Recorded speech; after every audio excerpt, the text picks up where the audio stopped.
Him विद्या पाठशाला में आप सभी का स्वागत है। उत्तराखंड का समग्र राजनीतिक इतिहास जो कि अजय रावत सर द्वारा लिखा गया है, इस बुक से रिलेटेड मैं आप लोगों के लिए इंपॉर्टेंट टॉपिक्स लेकर आ रही हूँ। अगर आप लोग उत्तराखंड कॉम्पिटिटिव एग्जाम की तैयारी कर रहे हैं तो इस बुक से रिलेटेड जो भी टॉपिक्स मैं आप लोग के लिए लेकर आ रही हूँ वो आप लोगों के लिए बहुत ज़्यादा इंपॉर्टेंट होने वाले हैं। अगर आप लोगों ने चैनल को सब्सक्राइब नहीं किया है तो आप लोग चैनल को सब्सक्राइब कर लीजिए और बेल आइकन भी प्रेस कर लीजिए ताकि इस बुक से रिलेटेड जो भी इंपॉर्टेंट टॉपिक्स मैं आप लोग के लिए लेकर आऊँगी उसका नोटिफिकेशन आप लोगों तक टाइम से पहुँच जाए। तो आइए जानते हैं हम लोग इसके अंतर्गत कहाँ पर हम लोग पहुँच चुके हैं। हम लोगों ने शुरू किया था उत्तराखंड एक परिचय, तो उसमें हम लोग ये सारे टॉपिक्स हम लोग कवर कर चुके हैं। तो हमारा लास्ट चल रहा था कत्यूरी वंश की स्थापना एवं इतिहास। कत्यूरी वंश की स्थापना कैसे हुई और इसका क्या इतिहास था ये हम कवर कर चुके हैं। अब हमारा चल रहा है कत्यूरी वास्तुकला।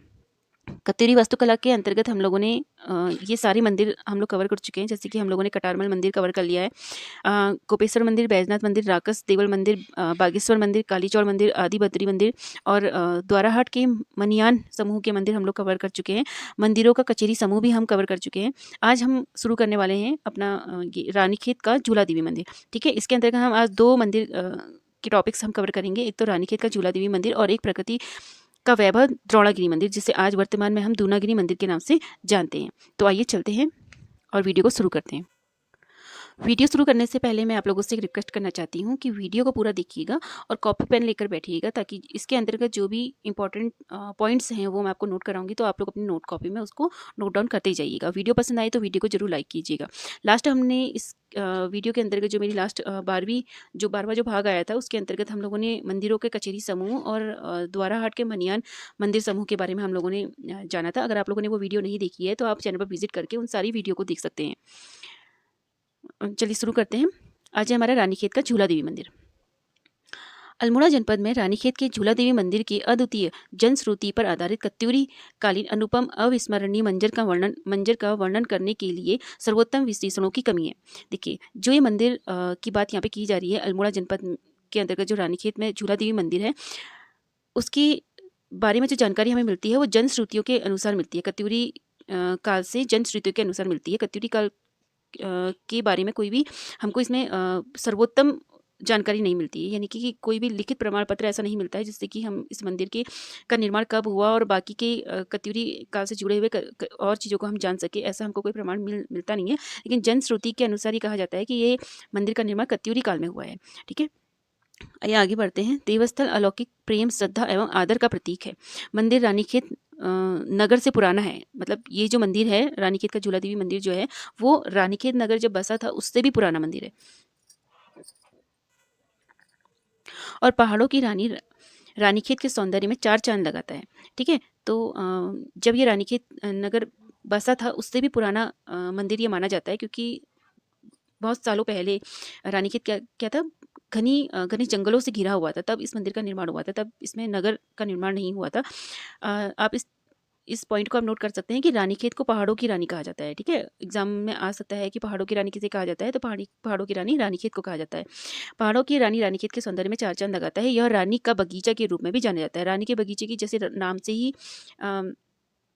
ये स्पष्ट हो रहा है कि रानी खेत यानी कि रानी का बगीचा, तो इसको रानी के बगीचे के रूप में भी जाना जाता है। एवं प्राचीन मंदिर का निर्माण रानीखेत में अचंभित करने वाला प्राकृतिक सौंदर्य है। ठीक है, यह चीड़ के वृक्षों के मध्य सुस्थापित है। इसकी पृष्ठभूमि में बर्फ से आच्छादित हिमालय हिमालय हैं। इसकी जलवायु स्वास्थ्यवर्धक है। ठीक है, तो ये जो मंदिर है ये इसका प्राकृतिक सौंदर्य इतना ज़्यादा मन भावन है कि यहाँ पर सभी लोग इसकी तरफ आकर्षित होते हैं। चीड़ के जंगलों के पास सुस्थापित है ये मंदिर। आप लोग अगर रानीखेत गए होंगे तो आप लोगों ने देखा होगा कि वहाँ पर को रानीखेत में चीड़ के जंगल है। ठीक है, और बहुत अच्छे लगते हैं, जिससे उसकी प्रकृति में चार चांद लग जाते हैं। तो इसकी पृष्ठभूमि पर आच्छादित हिमालय पर्वत हैं, ये आप लोग जानते हैं बहुत अच्छे से।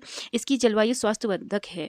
ठीक है, इसका चुंबकीय सौंदर्य पर्यटकों को साल भर आकर्षित करता है। यह पक्षियों को देखने वालों हेतु स्वर्ग है जो एकांत में अपना अवकाश बिताना चाहते हैं। ये पूरा क्या इसके बारे में क्या कहा गया है रानीखेत के बारे में कि यहाँ की प्रकृति सौंदर्य इतना मनभावन है कि यहाँ पर जितने भी पर्यटक आते हैं या फिर स्थानीय लोग हैं, चाहे पर्यटक आते हैं, उनका वो लोग अपना यहाँ पे को एकांत में अपना जीवन बिता सकते हैं। और पर्यटन के लिए भी काफ़ी उचित स्थान माना जाता है। हर साल पर्यटक यहाँ पर को प्रकृति का प्राकृतिक सौंदर्य को देखने के लिए, अपना समय यहाँ पे बिताने के लिए आते रहते हैं।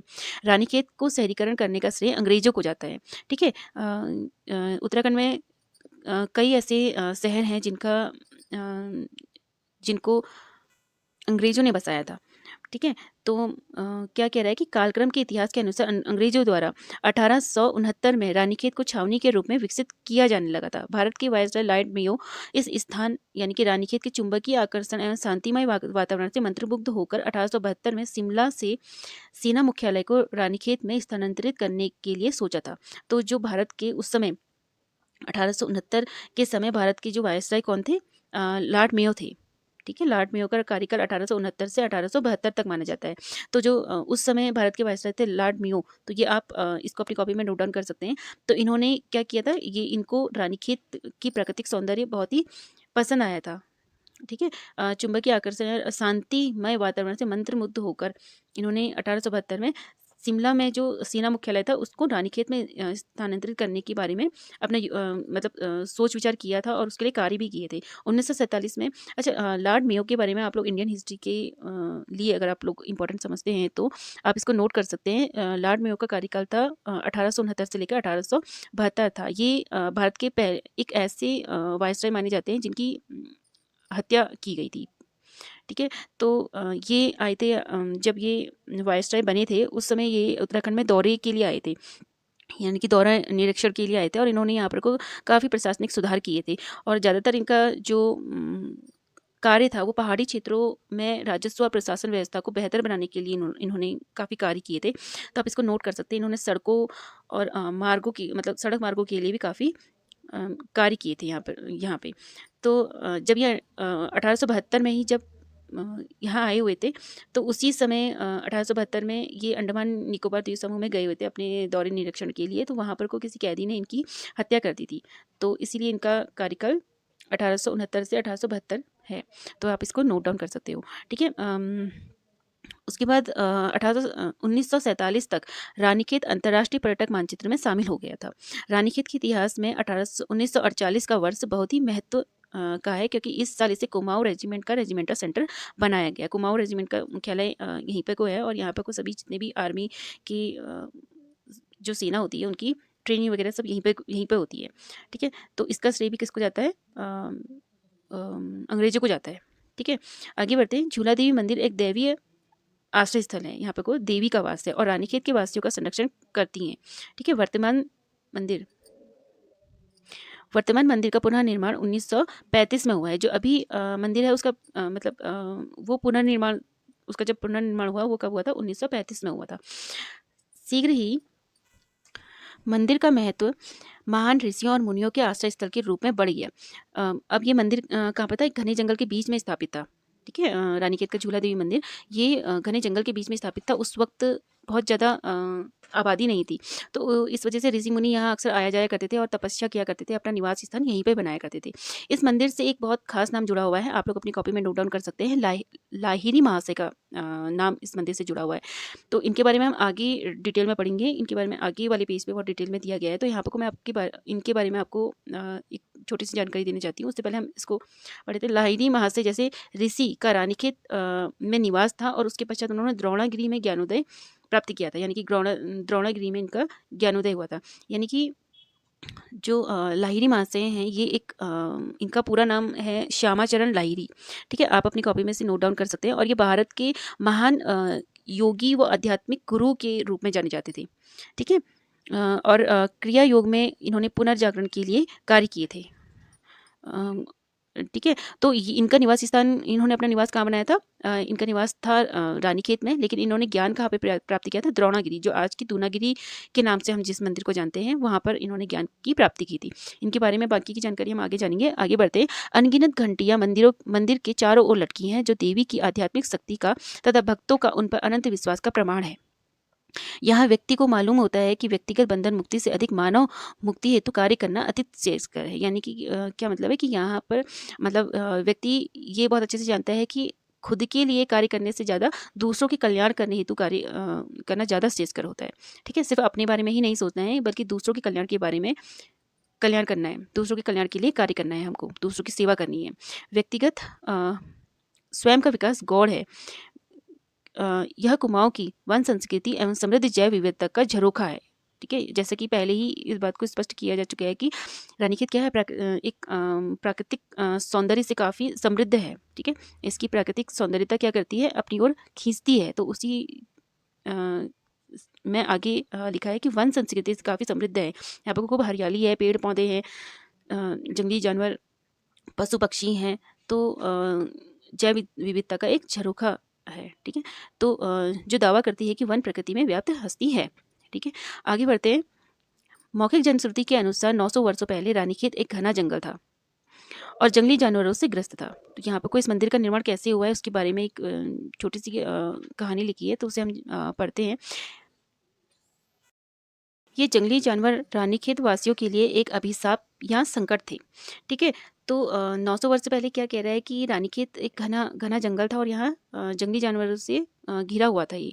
तो यहाँ पर जो जंगली जानवर थे वो क्या करते थे, यहाँ पर रहने वाले जो भी गांव के निवासी थे, उनके जो पशु जो उन्होंने पाले थे, उनके लिए बिल्कुल अभिशाप थे। क्या करते थे वो, जंगली जानवरों का शिकार कर देते थे और मनुष्यों को पर भी आक्रमण करते थे। लोगों ने अपनी सुरक्षा के लिए फिर इस संकट से दूर इस संकट को दूर करने के लिए, यानी कि जंगली जानवरों से बचाव के लिए उन्होंने क्या करा, देवी दुर्गा का आह्वान किया, आराधना की। तो देवी माँ प्रसन्न हुई और उन्होंने क्या करा, एक चरवाहे के सपने में आकर उनको दर्शन दिया और उससे कहा कि जो अभी वर्तमान में जो मंदिर है, मंदिर का जो गर्भगृह है उसके पास ही एक बाड़ा है। अम, मतलब अभी तो वहाँ पे मंदिर है, लेकिन उस समय एक खेत जैसा था, तो उस बाड़े के को खोदने के लिए कहा उस चरवाहे से स्वप्न में। तो दूसरे दिन ही वो चरवाहा वहाँ पर गया सुबह-सुबह, और उसने वहाँ पर कुछ जब खोदा तो वहाँ पर से एक चमकीली रोशनी निकलती देखी। वह दैवी प्रकाश देखकर बहुत उत्साहित हुआ। उसने शीघ्र ही देवी दुर्गा की मूर्ति खोदकर निकाली और उसे आश्चर्य, उसको मतलब इतना आश्चर्य हुआ कि उसका कोई ठिकाना नहीं रहा। तो जब उसने आकाशवाणी सुनी तो उसमें वर्तमान स्थान पर मंदिर का निर्माण करने के लिए उसको निर्देश दिया गया उस आकाशवाणी के से। ठीक है, तो एक और अन्य कथन या कहानी इसके पीछे कही जाती है कि एक धर्मपरायण चरवाहा था, तो वो जंगल से होते हुए कहीं जा रहा था। तो एकदम से उसे मंदिर में घने जंगल के बीच में घंटनाद सुनाई दिया, यानी कि घंटियों की खूब आवाज़ सुनाई दी, और उस घंटियों की आवाज़ के बीच में देववाणी के माध्यम से उसे मंदिर बनाने का निर्देश दिया गया और फिर शीघ्र ही उस मंदिर का निर्माण कर दिया गया। और जैसे ही उस मंदिर का निर्माण हुआ तो सभी ग्रामवासी जंगली जानवरों के आतंक से वो मुक्त हो गए। ठीक है, फिर उसके बाद अब मंदिर बन गया तो उसमें पुजारी भी नियुक्त कर दिया गया। तो कुछ सालों बाद ऐसा हुआ कि माँ दुर्गा ने क्या किया, पुजारी के स्वप्न में प्रकट हुई और उससे कहा कि एक झूला बनवाए। ठीक है, देवी के लिए एक झूला बनवाए। तो भक्तों ने तत्पश्चात मूर्ति को काठ निर्मित झूले में, एक काठ का झूला बनाया गया और उसमें स्थापित कर दिया गया और उसको गर्भगृह में स्थापित किया। उसके बाद वो मंदिर और देवी माँ झूला देवी के रूप में प्रसिद्ध हुई। यहाँ दुर्गा की पूजा शक्ति के रूप में, दयालुता, करुणा हेतु और साथ ही रौद्र रूप में होती है। वह ब्रह्मांड की मातृ शक्ति है, वह अनंत असीम शक्ति का प्रतिनिधित्व करती है। झूला देवी के रूप में वह नारी प्रकृति ऊर्जावाद का प्रतीक है। झूला देवी के रूप में वो क्या करती हैं, प्रकृति की भी रक्षा करती हैं। वह देवी दुर्गा का निराकार सार है तथा दोनों अभिन्न हैं। मंदिर स्वास्थ्य एवं समृद्धि का वरदान देती है और अंतरात्मा का पोषण करती है। चलिए आगे बढ़ते हैं। अब है प्रकृति का वैभव द्रोणागिरी पर्वत। अभी तक का हमने जाना इसमें रानीखेत का झूला देवी मंदिर, जो जिस मंदिर के साथ किसका नाम जुड़ा हुआ था, लाहिड़ी महाशय का नाम जुड़ा था। अब इन्हीं का नाम द्रोणागिरी पर्वत से भी जोड़ा गया है। तो आगे हम इनके बारे में जानेंगे। द्रोणागिरी का मंदिर रानीखेत से 52 किलोमीटर की दूरी पर एक पहाड़ी पर सुस्थापित है। मंदिर देवी दुर्गा का है। ऐसा विश्वास किया जाता है कि मंदिर में स्थित कांस्य प्लेट 1181 ईस्वी का है।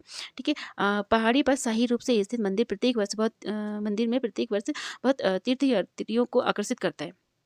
देव स्थल के दर्शन मात्र से ही लाभदायक शांति मिलती है। मंदिर भक्तों को स्वास्थ्य एवं समृद्धि का वरदान देता है। यहाँ सत्यता के छिपे खजाने को उजागर किया जाता है और खोजकर्ता को वर्तमान स्थिति की स्व अनुभूति के ऊंचे स्तर पर ले जाता है। अंतोगत्वा जो उसे अमृत के लिए अग्रसर करती है।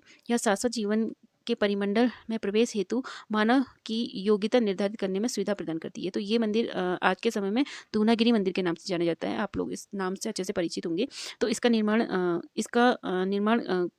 कब हुआ था ये तो इसमें मेंशन नहीं किया गया है, लेकिन जो मंदिर में कांस्य प्लेट है वो कब की मानी जाती है, 1181 की मानी जाती है। तो उसी के हिसाब से अंदाजा लगाया जा सकता है कि इसी के आसपास इस मंदिर का निर्माण किया होगा। ठीक है, और इस मंदिर के महत्व भी के बारे में भी आप लोग बहुत अच्छे से जानते हैं कि आने वाले मतलब जितनी भी जब भी नवरात्रि वगैरह होती हैं या भी कोई भी त्योहार वगैरह होता है तो काफ़ी दर्शनार्थी यहाँ पे दर्शन करने के लिए आते रहते हैं। आगे बढ़ते हैं। यहाँ उन्हें वैष्णवी रूप में पूजा जाता है। यह भगवान विष्णु की शक्ति है जिसके कारण यहाँ पशु बलि वर्जित है, तो यहाँ पे को पशु बलि नहीं दी जाती। पर्वत चोटी पर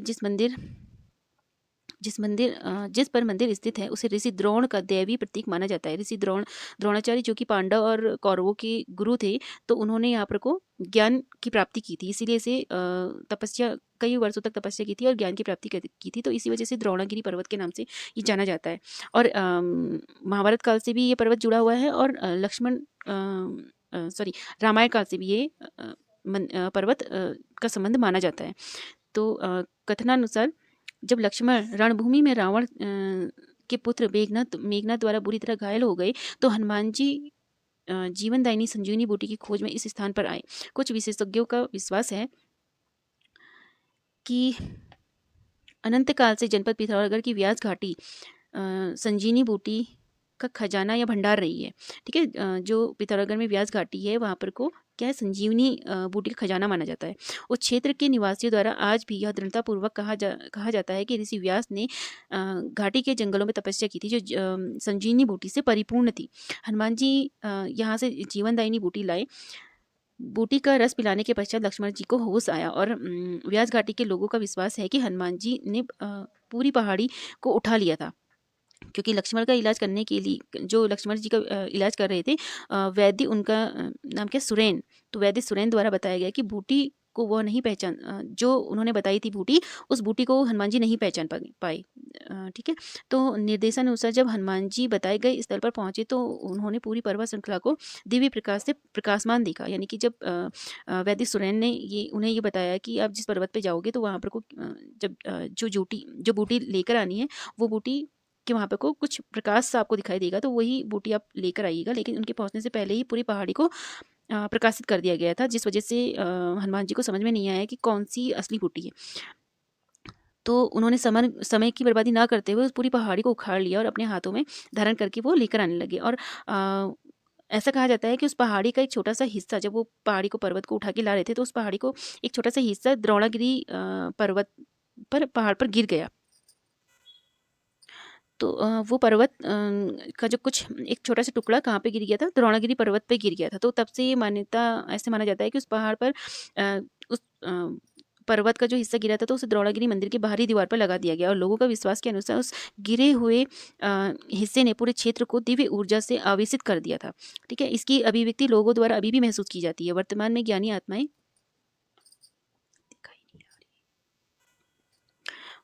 ज्ञानी आत्माएं कुछ विशेष रात्रियों में मंदिर के परिसर को प्रकाश में झिलमिलाता हुआ देख सकते हैं। ठीक है, तो वहाँ पर को अभी भी उस प्रकाश को महसूस किया जाता है। ठीक है, स्थानीय लोगों का मत है कि निकट भूतकाल में एक कथा और कही जाती है इसके बारे में, एक ग्रामीण महिला थी जो जिसकी दराती जो थी सोने में परिवर्तित हो गई थी। तो उस कहानी के बारे में कहा जाता है कि मंदिर के पास ही एक जंगल था, वहाँ पर को वो महिला घास काट रही थी और बहुत ही धर्मपरायण महिला थी, लेकिन वो इतनी गरीब थी और इतनी परेशानियों से घिरी हुई थी कि उसका विश्वास डगमगाने लगा था। तो देवी का इरादा उसके टूटते विश्वास को पुनर्जीवित करना था और उसे आर्थिक सहायता देना था। देवी ने उसे अपने विलक्षण तरीके से आशीर्वाद दिया था। यानी कि वो महिला देवी में बहुत आस्था रखती थी, लेकिन इतनी निर्धन थी और इतनी परेशान थी कि उसका विश्वास अब डगमगाने लगा था। लेकिन देवी माँ ये नहीं चाहती थी कि उसका विश्वास टूटे, तो उन्होंने उसकी दराती को सोने में परिवर्तित कर दिया था और उसके सारे दुख दरिद्र सब दूर हो गए थे। तो इस वजह से इस मंदिर में बहुत ज़्यादा आस्था है लोगों की।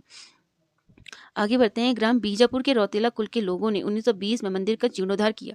ठीक है, तो इस मंदिर का जीर्णोद्धार कब हुआ था? 1920 में हुआ था।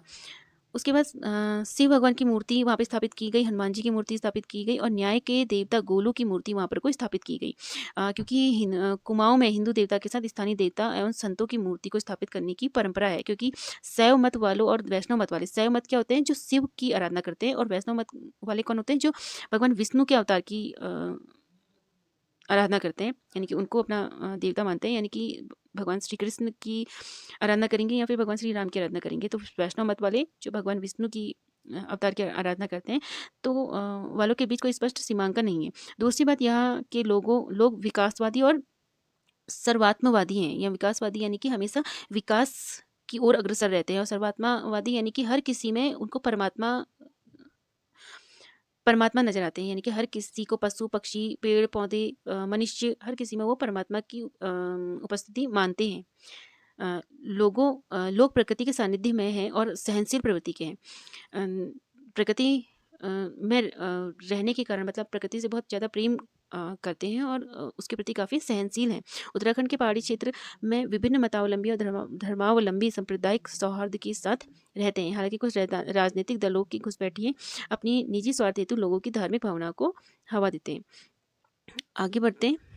भूतकाल में विषम स्थलाकृति तथा उबड़-खाबड़ भूभाग ने कुमाऊं को बाहरी दुनिया से पृथक रखा, एवं जिसने एक पृथक क्षेत्रीय संस्कृति को जन्म दिया। कहने का तात्पर्य क्या है कि पहले के समय में क्या था, आप लोग बहुत अच्छे से परिचित हैं उत्तराखंड की स्थलाकृति की। क्या है, एक समान तो है नहीं, कहीं पे को पर्वत है, पठार है, सॉरी कहीं पे को पर्वत हैं, दर्रे हैं, चट्टानें हैं, और उचित आने जाने के लिए उचित व्यवस्था नहीं थी उस समय। पहले के समय की बात की जा रही है।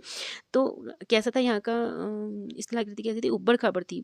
ठीक है, तो क्या करती थी, इस वजह से क्या होता था यहाँ पर को, ये बाहरी दुनिया से बिल्कुल पृथक थी। यानी कि बाहरी जो पड़ोसी जो इसके क्षेत्र थे, उनका यहाँ पर कोई प्रभाव नहीं पड़ सका, क्योंकि यहाँ पर को आने जाने का कोई साधन नहीं था। सड़क का निर्माण नहीं था, लोगों को एक जगह से दूसरी जगह जाने में बहुत समय लगता था। तो बाहरी दुनिया से काफ़ी पृथक हो गए थे। ठीक है, तो बाहरी दुनिया से पृथक रखा, एवं जिसने एक पृथक क्षेत्रीय संस्कृति को जन्म दिया। फिर उसके बाद एक नई संस्कृति का जन्म हुआ। इसका विभिन्न रीति रिवाजों, परंपराओं और उत्सवों में गहरी छाप पड़ी, और लोगों को अधिक सहनशील बनाया, और उनके धार्मिक दृष्टिकोण को गहन आकार दिया। तो कहने का मतलब यही है कि आज जब उत्तर प्रदेश से उत्तराखंड जब अलग हुआ है, तो कारण यही था कि पर्वतीय भाग होने के कारण ही उत्तराखंड की अलग से मांग की गई। क्योंकि जब तक उत्तराखंड उत्तर प्रदेश से जुड़ा हुआ था, तब भी उसका कोई विकास नहीं हो रहा था। तो इसीलिए उत्तराखंड की अलग से मांग इसीलिए की गई, क्योंकि पर्वतीय क्षेत्र है, यहाँ पर कोई सुविधाएं आसानी से आ जा नहीं सकती हैं। तो एक अलग क्षेत्र बनेगा, तो इसमें बहुत से बदलाव किए जाएंगे। तो उस समय की स्थिति भी कुछ ऐसी थी, बहुत ही ऊपर खबड़ वाला भूभाग था। कृषि कार्य बहुत आसान नहीं था, लेकिन फिर भी लोगों ने सुविधाएं कम होने की वजह से, आवाजाही के कोई साधन नहीं होने की वजह से, सड़क निर्माण नहीं होने की वजह से भी इन लोगों ने क्या क्या उत्तराखंड की अलग मांग की, और इसी एक छोटे से क्षेत्र में रहकर इन्होंने नई अपने रीति रिवाज बनाए, अपनी परंपराएं बनाई, उत्सव जो भी त्योहार वगैरह होते हैं, उसकी एक गहरी छाप छोड़ी, और काफ़ी इन सारी परिस्थितियों का सामना करते हुए काफ़ी सहनशील बने। और अपने जो अ, आज के समय में आप लोग जो देखते हैं रीति रिवाज, जो हमारे पुराने समय से चली आ रही रीति रिवाज, जैसे कि जागर वगैरह हैं, देवताओं की जो पूजा होती है, जो स्थानीय जो देवता होते हैं, इष्ट देवता जिन्हें हम कहते हैं, तो उनकी पूजा पाठ तब से चला आ रहा है, और अभी तक का ये चला ही आ रहा है। ठीक है, तो इसका काफ़ी आदर और सम्मान किया जाता है। सौभाग्य की बात है कि स्थानीय लोग इस क्षेत्र के अनोखे रीति रिवाजों और परंपराओं को कायम रखा है। ठीक है, जो मैं आपको बता रही थी कि जो भी रीति रिवाज उस समय चलाए गए थे, या तब से जो चले आ रहे हैं परंपराएं, वो आज भी कायम है स्थानीय लोगों द्वारा। यह क्षेत्र अधिकांश भारतीयों के विश्वास में अग्रणी स्थान रखता है, जो दिव्यता एवं जैव विविधता में गर्भगृह की तरह है। कहने का मतलब क्या है कि इस क्षेत्र को इतना पवित्र और इतना पावन बताया गया है कि इसकी जो आध्यात्मिक गुण है, और यहाँ पर की जो जैव विविधता है, प्राकृतिक जो सौंदर्य है, पशु पक्षी पेड़ पौधे, उनको इतना पवित्र बताया गया है कि उनको किसी मंदिर के गर्भगृह की तरह माना जाता है। ठीक है, पुरातन काल की वन परंपरा विभिन्न पूजा पद्धतियों में अभिव्यक्त है। पुरातन काल की यानी कि जो प्राचीन समय से जो परंपरा चली आ रही है, यानी कि हमारे पूर्वज क्या करते थे कि हमारे जो प्राचीन काल में जो हमारे पूर्वज थे, वो वनों के प्रति, प्रकृति के प्रति बहुत श्रद्धा रखते थे, और उनकी काफ़ी रख रखाव, और उनके प्रति काफ़ी समर्पित भाव था उनका। तो वो चीज़ें आज भी हमें हमारी संस्कृति में आज भी हमको देखने को मिलती है। आज भी अगर कोई हमारे घर में कोई भी किसी भी तरह का त्योहार होता है, व्रत होता है, और कोई भी खुशियाँ या कोई अच्छा उत्सव अगर हमारे वहाँ हमारे संस्कृति में होता है उत्तराखंड में, तो उनको आज भी क्या किया जाता है, पूजा पद्धतियों में अभिव्यक्त किया जाता है। आज भी उनका प्रयोग किया जाता है। वही परंपरा आज भी चली आ रही है, जो जीव जंतु एवं वनस्पति संप्रदाय तथा विगत वर्षों की मृदा विविधता के प्रति आदर भाव प्रदर्शित करती है। तो साधारण शब्दों में कहने का तात्पर्य यह है कि प्राचीन काल से जो भी हमारे पूर्वजों ने जो भी प्रकृति से संबंधित जो भी नियम और रीति रिवाज चलाए हैं, वो आज भी हमारे संस्कृति में एक आदर भाव प्रदर्शित करती है। आज भी हम उसी रीति रिवाज से उन सभी उत्सवों को मनाते हैं।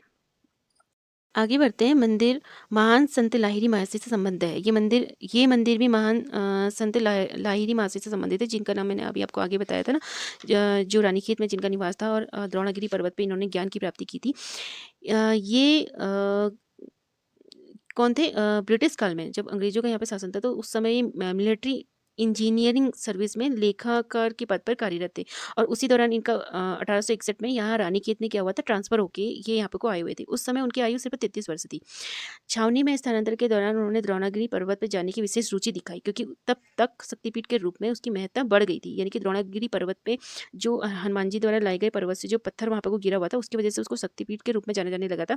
तो उसकी प्रसिद्धि बहुत ज़्यादा बढ़ गई थी। तो लाहिरी महाशय ने क्या किया था कि रानीखेत में आने के बाद जब उनको पता चला कि द्रोणागिरी पर्वत यहाँ पर से कुछ ही दूरी पे है, तो उन्होंने वहाँ पे जाने की रुचि जताई थी और वहाँ पे गए। तो उस समय द्रोणागिरी में एक छोटा मंदिर था। मतलब ये जो मंदिर जिसकी हम बात कर रहे हैं, द्रोणागिरी का जो मंदिर है माता वैष्णो माँ का, तो उस समय वो बहुत मतलब एक छोटा मंदिर था। ठीक है। और विश्वास किया जाता है कि उन्होंने वहाँ पे बाँज के वृक्ष के नीचे तपस्या की और वह आध्यात्मिक ज्ञान की प्राप्ति से प्रबुद्ध हो गए। ठीक है। उन्होंने किस पेड़ के नीचे तपस्या की थी? बाँज के वृक्ष के नीचे तपस्या की थी। हो सकता है अगर एग्जाम में आ गया कि लाहिरी महाशय का संबंध किस मंदिर से है, तो आप द्रोणागिरी पर्वत, अगर ऑप्शन में हो द्रोणागिरी पर्वत और रानीखेत का झूला मंदिर दोनों हो, तो दोनों ही में आप टिक करेंगे।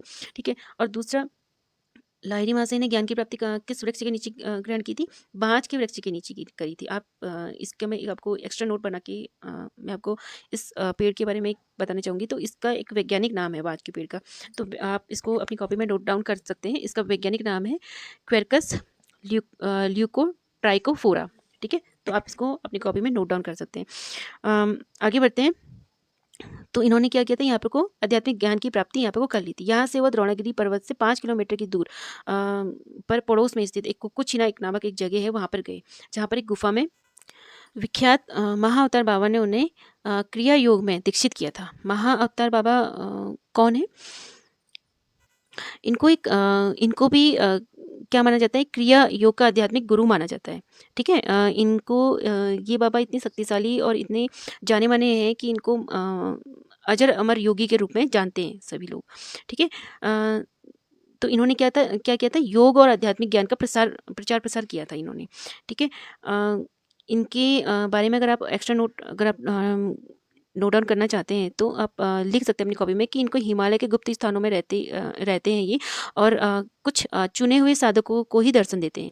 और इनको भगवान शिव का अवतार माना जाता है, या तो भगवान शिव का अवतार माना जाता है, या फिर एक भगवान शिव के दिव्य दूत भी इनको माना जाता है। ठीक है। तो इनसे इन्होंने क्या की थी? क्रिया योग की दीक्षा ग्रहण की थी। किन्होंने? लाहिरी जो महाशय थे, संत लाहिरी महाशय के आध्यात्मिक गुरु कौन थे? क्रिया योग के गुरु कौन थे? महाअवतार बाबा। तो अगर एग्जाम में आएगा तो आप इसको अपनी कॉपी में नोट डाउन कर सकते हैं। लाहिरी महाशय उस समय गुफा में पहले लाहिरी महाशय उस गुफा में पहले भी अपने पूर्व जन्म में रहे थे।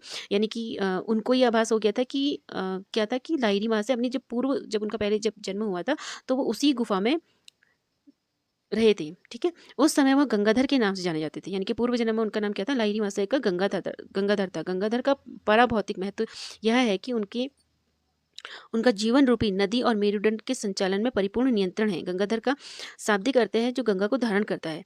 यह भगवान शिव का एक नाम है। पौराणिक कथा के अनुसार महानतम योगी भगवान शिव ने गंगा नदी के उग्र और भक्षक जल को अपनी जटा में समाहित कर दिया था। भगवान माता गंगा के बारे में आप लोगों ने ये कहानी सुनी होगी। जो राजा भगीरथ थे, वो माँ गंगा को धरती पर लेकर आए थे। तो उसी से जुड़ी हुई कहानी यहाँ पर कोई छोटी सी बताई गई है। किसके लिए बताई गई है? क्योंकि जो लाहिरी महाशय थे, उनका पूर्व जन्म में नाम क्या था? गंगाधर था, और पूर्व जन्म में भी वो इसी गुफा में रहते थे, ऐसा उनको आभास हुआ था। जो क्षेत्र में वनस्पति का अभिव्यक्त अथवा प्रदर्शित रूप है, और जो जमीन के ऊपर लोगों को क्षति नहीं होने देती। महाअवतार बाबा ने एक स्वर्ण निर्मित राजमहल की दीप्ति में लाहिरी महाशय की प्रच्छन्न अभिलाषा को संतुष्ट करने हेतु दीक्षा अनुष्ठान किया, ताकि धूमिल अतीत में राजमहल के सौंदर्य का आनंद ले सके। कहने का तात्पर्य क्या है कि जो महाअवतार बाबा थे वो इतने शक्तिशाली थे कि उन्होंने क्या किया था कि राजमहल की दीप्ति, मतलब राजमहल की जो चमक थी उसके समान उन्होंने एक अनुष्ठान किया था, और उसमें जो लाहिरी महाशय थे उनकी जो अंदर छिपी हुई अभिलाषा थी ना, ये जानने की वो पूर्व जन्म में कैसे थी, क्या थी, क्या रूप था उस समय उनका, तो उसको जानने की एक अभिलाषा थी। तो वो जो महाअवतार बाबा हैं वो ये बात जान चुके थे, उनके मन की इस अभिलाषा को जान चुके थे। उसको संतुष्ट करने के लिए उन्होंने एक अनुष्ठान किया, ताकि धूमिल अतीत में राजमहल के सौंदर्य का आनंद वो ले सके।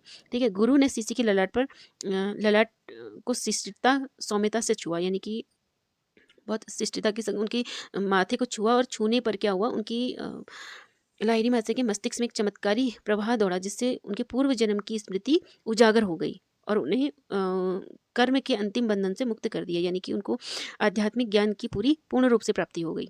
ठीक है, वास्तविक रूप में महाअवतार बाबा ने हर चीज को विहित किया था और अपने जीवन को सुनिश्चित कर लिया था, और रानीखेत में स्थानांतरण उन्हें आध्यात्मिक मार्ग में व्यवस्थित करना था। तो जो महाअवतार बाबा थे वो पहले से ही मतलब अपनी योग साधना के कारण जो भी उन्होंने आध्यात्मिक ज्ञान से जो आध्यात्मिक गुण प्राप्त किए थे, तो उसके जरिए उन्होंने ये पता लगा लिया था कि मतलब उन्हें पता चल गया था कि लाहिरी महाशय उनसे मिलने आएंगे, और वो कैसे आएंगे, जो सिचुएशन थी वो उन्होंने ही पैदा की थी, यानी कि जिस पद पे वो कार्यरत थे उस पद के अनुसार उनका स्थानांतरण, यानी कि उनका ट्रांसफर रानीखेत में किया। फिर उसके बाद उनका ध्यान द्रोणागिरी पर्वत की ओर आकर्षित किया, और उसके बाद जो हुआ उसमें क्या हुआ कि लाहिरी महाशय ने तपस्या की, किसके नीचे बैठकर, बांज के वृक्ष के नीचे बैठकर तपस्या की, और उनको वहाँ पे ज्ञान की प्राप्ति हुई। उसके बाद ये जो कुछ भी किया था, मतलब किसने किया था, महाअवतार बाबा ने ही पहले से रचा हुआ था इनका। ठीक है, आगे बढ़ते हैं। लाहिरी महाशय क्रिया योग के समर्थक थे। उन्होंने समाज की भलाई के लिए इसका प्रचार प्रसार किया था, यानी कि क्रिया योग का प्रचार प्रसार किया था। क्रिया योग को भगवान कृष्ण द्वारा भगवत गीता में संदर्भित किया गया है। ठीक है, किया गया, और पुरातन ऋषि पतंजलि ने भी इसे उल्लेखित किया है। ठीक है, ऋषि पतंजलि से आप लोग सब परिचित होंगे, जो योगगिरी रामदेव जी के गुरु हैं। यह एक यौगिक तकनीक है जिसके माध्यम से मानव की क्रमिक विकास की गति होती है। ठीक है, क्रिया योग जीवन ऊर्जा को 6 मेरुदंड केंद्र और 12 राशि केंद्र के चारों ओर निर्देशित करती है। इस प्रकार संवेदनशील मेरुदंड के चारों ओर की ऊर्जा सूक्ष्म विकास हेतु सुविधा प्रदान करती है। ठीक है, क्रिया योग यानी कि क्रिया योग एक ऐसी साधना जिसमें मनुष्य अपनी प्राण शक्ति जीवन ऊर्जा को नियंत्रित करके रीढ़ के अंदर जो 6 चक्र होते हैं ना, मेरुदंड किसे कहा गया है, रीढ़ की हड्डी को कहा गया है। ठीक है, जो क्या करती है, रीढ़ के अंदर जो 6 चक्र होते हैं उनको क्या करती है, प्रवाहित करती है, और साथ ही यह प्रक्रिया 12 राशियों के चक्र जो ब्रह्मांडीय व्यवस्था होती है के साथ भी जुड़ी हुई मानी जाती है। ठीक है, तो उससे क्या होता है, मेरुदंड के चारों ओर ऊर्जा सूक्ष्म विकास की हेतु सुविधा प्रदान करती है। तो उन्होंने बताया है कि क्रिया मानव जीवन के लिए कितनी ज़्यादा क्रिया योग मानव जीवन के लिए कितनी ज़्यादा उपयोगी है। तो लाहिरी महाशय ने क्या किया था, इसको क्रिया योग को सिर्फ ऋषियों और मुनियों तक ही सीमित नहीं रखा था, बल्कि उन्होंने समाज में हर एक व्यक्ति तक इस योग को पहुंचाने में अपना योगदान दिया था। ठीक है, द्रोणागिरी एवं उसका वातावरण आध्यात्मिक बोध से ओतप्रोत है। कुकुछिना एक अन्य ऋषि मृणालकांत भट्टाचार्य की आध्यात्मिक उपलब्धि हेतु प्रसिद्ध है। ठीक है, तो यहाँ पर कोई एक और ऋषि का नाम जुड़ता है जिनका नाम है ऋषि मृणालकांत भट्टाचार्य। तो इन्होंने भी आध्यात्मिक उपलब्धि यहाँ पर से प्राप्त की है। ठीक है, इनका संबंध भी क्रिया योग साधना और हिमालय साधना से जुड़ा हुआ है। इन्होंने आंतरिक ऊर्जा यानी कि प्राण शक्ति को जागृत करने की शिक्षा प्राप्त की है। ठीक है, तो इस नाम को भी आपने अच्छे से नोट कर लेना है अपनी कॉपी में। वह 1836 में पूर्वी बंगाल में पैदा हुए थे। उनके भाग्य में मानव विकास के उच्चतम स्तर में पहुंचना निश्चित था। सत्य की खोज में कई स्थानों की परिक्रमा करने के पश्चात वह 1963 में रांची, काशी और वृंदावन में में अल्प विश्राम करने के बाद वह कुकुचीना आए थे। ठीक है? और उन्होंने कुकुचीना में 20 वर्षों तक तपस्या की थी। कुकुचीना एक का प्राचीन नाम क्या है? कौरवछीना है। और ये नाम किससे जुड़ा है? महाभारत में कौरवों और पांडव लोगों से जुड़ा हुआ है। कौरव यहाँ पर को पांडवों की खोज करने आए थे। जब पांडव लोग अपने वनवास काल में थे, तो यहाँ पर उन्होंने क्या किया था? गुप्त रूप से यहाँ पर कुछ समय बिताया था। ठीक है? ऐसा विश्वास किया जाता है कि कुकुचीना से 2 किलोमीटर की दूर कौरव कह रहे हैं। कौरव लोग यहाँ पर पांडवों की खोज में आए हुए थे। वास्तव में पांडवों ने अपने वनवास काल में कुछ समय गुप्त रूप से पांडव कोली में बिताया था, जो कुकुचीना से करीब 3.5 किलोमीटर की दूरी पर है। यह आम विश्वास है कि पांडवों के वनवास काल का यह अंतिम चरण था। ऐसी मान्यता है कि ये जो कुकुचीना और पांडवखोली, जो ये नाम यहाँ पे दिए गए हैं, ये पांडवों के वनवास का अंतिम चरण था। कुकुचीना के नज़दीक अन्य महत्वपूर्ण केंद्र सुखी देवी है, जहाँ सुखदेव ने तपस्या की थी। महर्षि गर्ग का गर्ग आश्रम है यहाँ पर को। त्र्यंबक गुफा महाअवतार बाबा की गुफा है। महाअवतार बाबा की गुफा भी यहीं पर को है। भटकोट, जहाँ विख्यात भरत ध्यान योग हेतु बारंबार आते थे यहाँ पर को। ठीक है? और जहाँ पर भगवान राम वनवास काल में रहे थे। समृद्ध और जैव विविधता तथा हिमालय के भव्य दर्शन के कारण द्रोणागिरी एवं इसके परिवेश को ध्यान केंद्र के रूप में विकसित किया जा सकता है।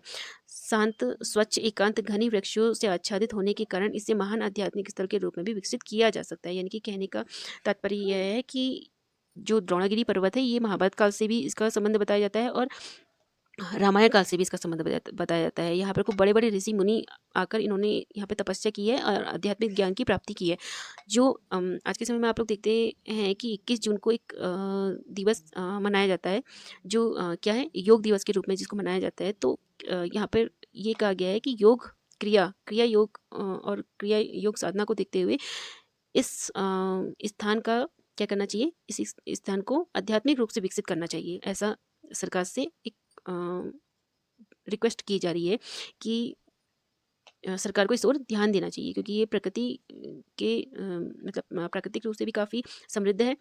यहाँ की जो जैव विविधता है वो भी काफ़ी समृद्ध है, और हिमालय के यहाँ पर भव्य दर्शन भी होते हैं। और अ, जो यहाँ पे जो एकांत जो पर्यावरण है, और जो प्रकृति का सौंदर्य है, वो अपनी ओर क्या करते हैं? ध्यान को केंद्रित करता है।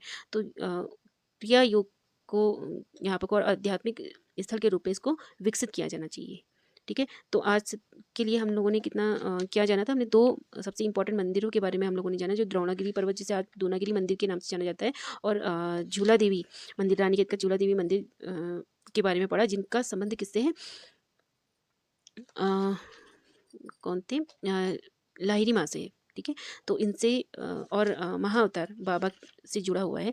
तो आज के लिए बस इतना ही है। फिर इसके आगे हम जाके चलो तो हमको अगली वीडियो में कवर करेंगे। वीडियो अगर पसंद आई हो तो आप लोग ज़रूर शेयर लाइक कीजिएगा, अपने दोस्तों तक शेयर कीजिएगा।